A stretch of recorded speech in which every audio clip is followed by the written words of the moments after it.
So this is the world of Gripper. You play as a cyber biker by the name of Nun that's stuck in a world that's just breaking down.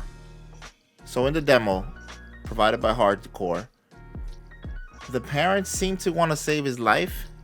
They keep on emailing him and he doesn't respond. A year later passes. They email him again. Doesn't respond. Another year passes. Doesn't respond. And it seems like in a couple of years, something happens to the world and the parents get stuck or die. It's not too clear.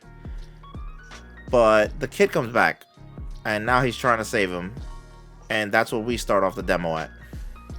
So this giant hand just kind of runs away from us and we have to chase it. And it's using a weird mechanic where it's like a puzzle with a grapple hook on the back of the bike. And you have to use it to dodge stuff. Now I skipped that portion for this because it's just a demo review. But here you see that the hand tore me apart. Hole in the heart, arm is gone.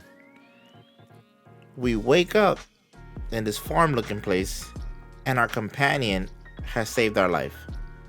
Put us back together basically because now we have a robotic arm and what seems to be like an Iron Man chest piece going on. Also, this guy looks just like Gambit. Like, if they were to make an animated series of Gambit, that would be Gambit right there for you. So here's the first portion of the demo, which I guess this is how the game is going to be. Probably you do this portion, which I'm going to call it like the mobile runner version. And then you have the fighting part, which will come after this. So this becomes like a puzzler. You run around, dodging stuff that comes out the ground, using the bike's grip to open doors and to slide underneath them. And I look like I'm doing pretty good here, but I died minimum like 15 times because the prompt comes up and you press it, but it doesn't work. Just like that when I got hit there. And I don't know why, but I had to do it minimum 20 times just to get through this. So as you can see, there I got hit. And on the top left part of the screen, you have 3 life bars. Each time you get hit or mess up on the button prompt, you get a life taken away because you get hit. Also, the spikes, very random.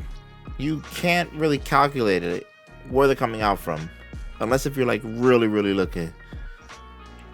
But then this part is where it shifts over to what they call the boss run. So like I said, they have the puzzle run in the beginning and then the boss part. This is the boss part. So just like the first part, the mobile runner part, it isn't really explaining to you what to do. Just know that you have a grip that you have to use somehow, some way.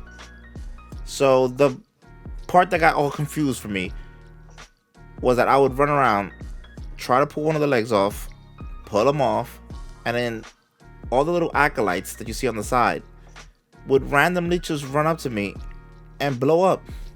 And you can't speed up. You can't really dodge them. You kind of have to grab something and throw it at them as soon as possible. Because if not, then you lose a life bar. And it gets really annoying really fast. And this is where I have to contradict myself. Because after about 12 times of being annoyed, and I am talking about cursing up a storm, Souls clicked. And I'm talking about Demon Souls, Dark Souls, Bloodborne, all these games that have a unique don't teach them, let them teach themselves kind of vibe to them.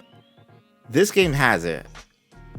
And it looks real cartoony and real crazy. But at the same time, once you get it, you get it.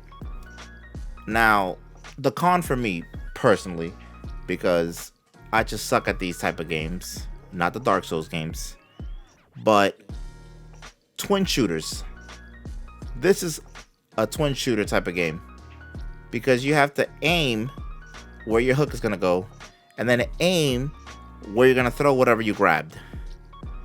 And to me, they can have some type of auto lock or close range lock that'll help out way more than having to control the motorcycle with the left stick and with the right stick try to point your hooker anywhere.